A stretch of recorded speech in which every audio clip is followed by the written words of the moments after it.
Ever After is my new single, and in it I tell the story of two lovers deciding whether to get back together, as being like writing a sequel to their story. In the beginning there was one chap trying to write a chapter one.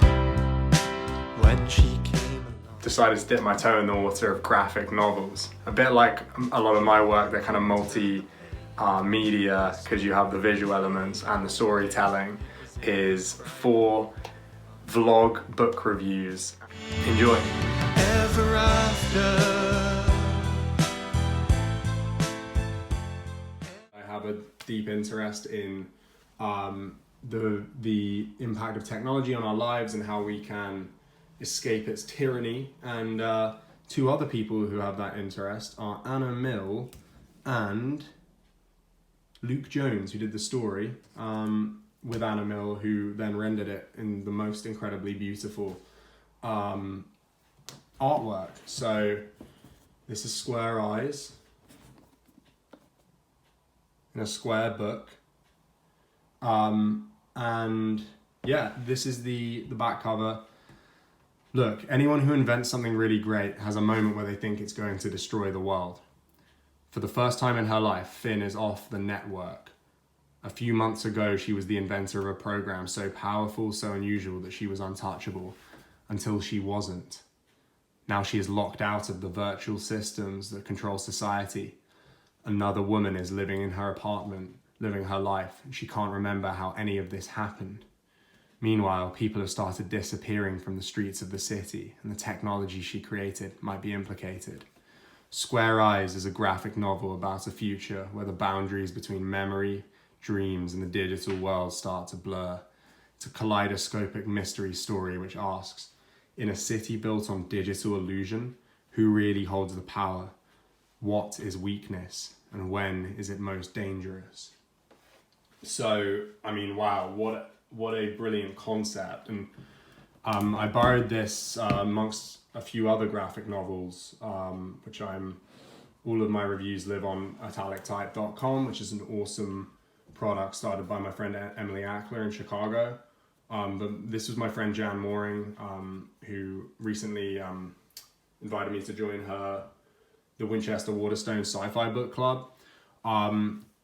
She obviously tore out this review from The Guardian's, it's the Saturday fiction supplement.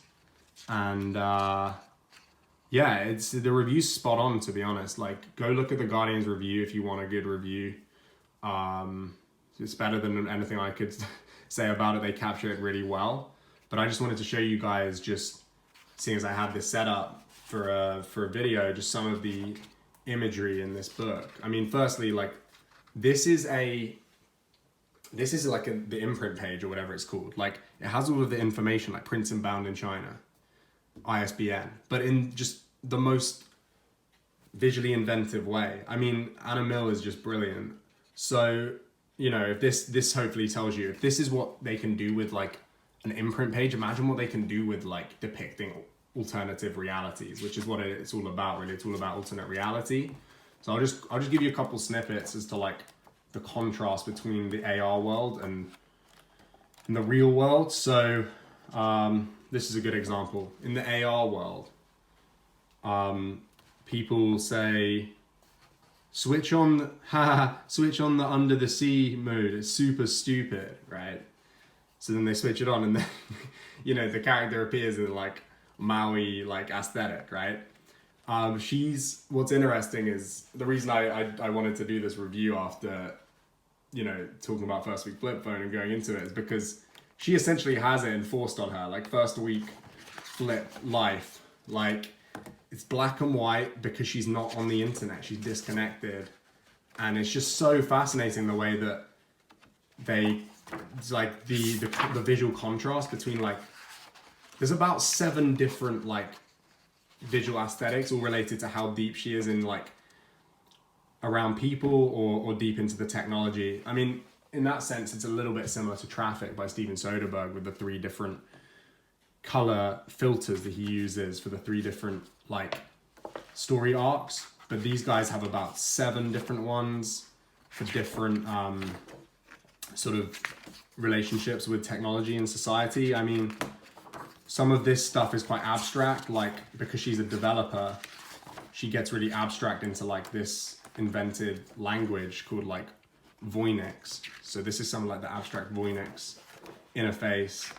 But yeah, obviously I was really interested in this, like Snowflakes and SoCal is all based around virtual reality, and we don't actually depict the world. It gives you an idea of what we might be able to do if we actually tried to depict the world. If we had someone like Anna Mill working with us, we kind of leave it up to the reader's imagination. But let me say, if anyone is ever coming back to this video after having seen Snowflakes and SoCal, like this is, if I could have depicted the VR world that they see, this is the sort of visuals that I'd have used, and then it contrasts so well with just the real world being in the gray. So yeah, go check out this book, Square Eyes. It's very disorienting. It's not super plot strong. The plot's not super strong. Kind of is a bit of a satire on like the sort of San Francisco tech entrepreneurs, but it's just such a brilliant depiction of the alternate reality future that is coming to us this decade. We could be happily